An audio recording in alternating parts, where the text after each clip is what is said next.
నమస్కారం. ఎప్పుడైనా తాజా వార్త. కొద్దిసేపటి క్రితమే రాష్ట్ర ముఖ్యమంత్రి ఘోర అవమానం ఎదురైంది. ఆ అవమానం తట్టుకోలేక పదవికి కూడా రాజీనామా చేయడానికి సిద్ధంగా ఉన్నట్లుగా వార్తా సమాచారం అయితే ఉంది.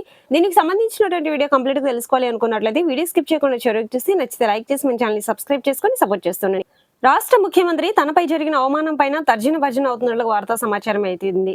ఒకవైపు కేంద్రం అమెరికా పర్యటనకు అనుమతి ఇవ్వకుండా అవమానించింది. మరోవైపు మంత్రి కుమార్తె నోటికొచ్చినట్టల్లా ఆరోపణల మీద ఆరోపణలు చేస్తున్నది.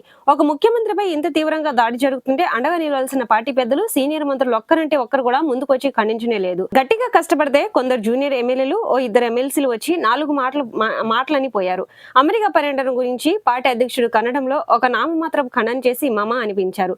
అమెరికా పర్యటనకు కేంద్రం అనుమతి నిరాకరణపైనే జాతీయ మీడియాలో తీవ్రమైన చర్చ జరిగిన జాతీయ స్థాయిలో కాంగ్రెస్ అధిష్టానం దీన్ని పెద్ద ఇష్యూ అయితే చేయలేదు. తెలంగాణలో ఆ విషయాన్ని పట్టించుకున్న వారే లేకుండా పోయారు.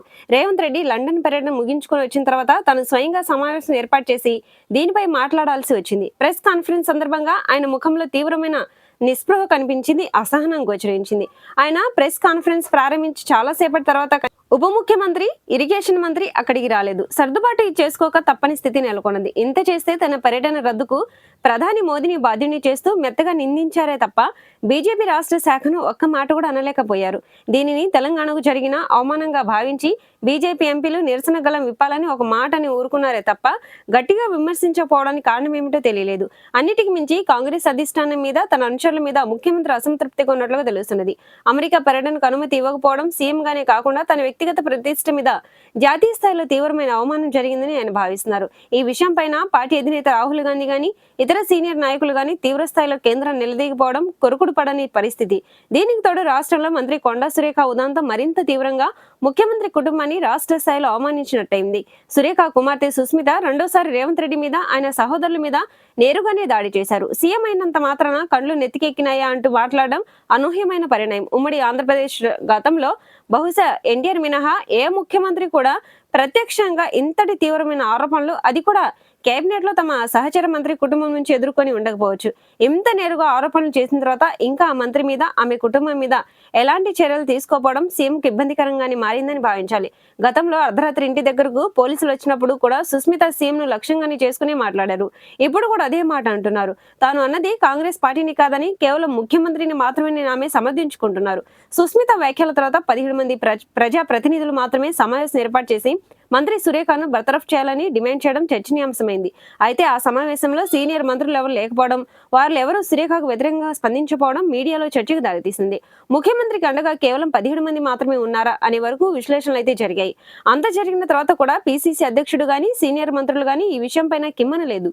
అంతా పార్టీ క్రమశిక్షణ సంఘం చూసుకుంటుందని దాటవేస్తూ వచ్చారు. చివరకు ప్రెస్ కాన్ఫరెన్స్ తర్వాత కూడా రేవంత్ రెడ్డి మంత్రి కొండా సురేఖ విషయం పైన ఒక్క మాట కూడా మాట్లాడలేదు. క్రమశిక్షణ సంఘమే చూసుకుంటుందని దాటివేసి వెళ్ళిపోయారు. ఈ క్రమంలోనే మంత్రి కొండా సురేఖ బెంగళూరు వెళ్లి ఒక గంట సేపు పార్టీ అధ్యక్షుడు ఖార్గేను కలిసి వచ్చారు. అక్కడ ఆమె సంజాయిషి ఇచ్చి వచ్చారని కొందరు, ఇంకేదైనా మాట్లాడి వచ్చారని ఇంకొందరు గుసగుసలాడుకుంటున్నారు. ఆ తర్వాత మంత్రి కొండా సురేఖ ఓఎస్డీ డ్రైవర్ను అరెస్టు చేయడం, ఆమె మంత్రిత్వ శాఖలో డిప్యూటేషన్లు ఆమెకు తెలియకుండానే రద్దు చేయడం వంటి చెదురుమదురు ఘటనలు అయితే జరిగాయి తప్ప అధిష్టానం మంత్రి మీద, ఆమె కుమార్తె మీద ఎలాంటి చర్యలు ఇప్పటికైతే పూనుకోలేదు. సుస్మితలో ఈ వ్యాఖ్యానించడం మొదటిసారంటే పొరపాటని భావించవచ్చు. కానీ రెండోసారి అది తీవ్రంగా విమర్శించడం. ఇంత జరిగా కూడా సురేఖ సీఎంను కాదని పార్టీలో తన ఆధిక్యతను కొనసాగిస్తున్నారా? ముఖ్యమంత్రికి అండగా సీనియర్ మంత్రులు ఎవరు నిలవకపోవడానికి కారణాలేమిటి? ఇవన్నీ రాజకీయ వర్గాలను మల్లగుల్లాలు పడేలా చేస్తున్నాయి. ఇప్పుడు కొండా సురేఖ పైన వేటు వేస్తే ఆమె మంత్రి పదవికే కాకుండా ఎమ్మెల్యే పదవి కూడా రాజీనామా చేసే అవకాశాలు ఉంటాయి.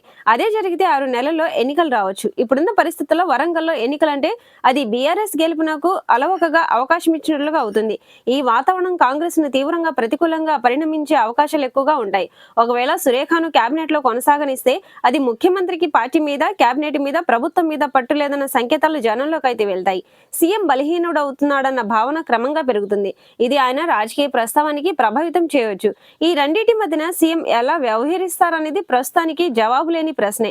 అధిష్టానం ఇటు రేవంత్ రెడ్డికి పూర్తి స్వేచ్ఛనివ్వకుండా, అండగా నిలవకుండా, అటు కేంద్రాన్ని నిలదీయకుండా, ఇటు పార్టీలో అసమ్మతులను ప్రోత్సహిస్తుంటే సీఎం తదుపరి వ్యూహం ఎలా ఉంటుందనేది గమనార్హం. 3 రంగుల జెండా పాట వినిపిస్తుందా లేదా, పాట మారుతుందనేది కూడా వేచి చూడాల్సిందే.